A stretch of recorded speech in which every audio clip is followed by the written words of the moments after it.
Well, again, punk rock essentially. Was for me. The music was obviously important, but it was when I discovered. Obviously coming from England, I was when I discovered bands like Crass and Discharge and bands that basically had a strong visual element. I'd always been artistically inclined as a kid and stuff. So the visual element was very important to me. It was it was just at the time when it came out. Now it's pretty much passé and packaged and whatnot. But at the time when it came out, it was something new and radically different, and visually, that kind of struck a chord with me. It seemed to be.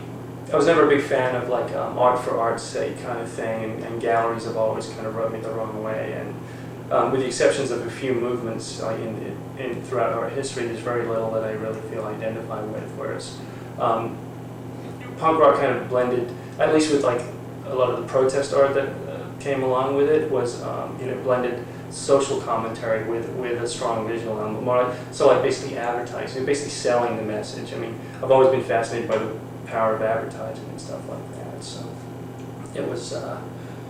It just seemed to me to all kind of roll into one, and that was kind of like the focal point for me to take all these different elements and get something solid out of it.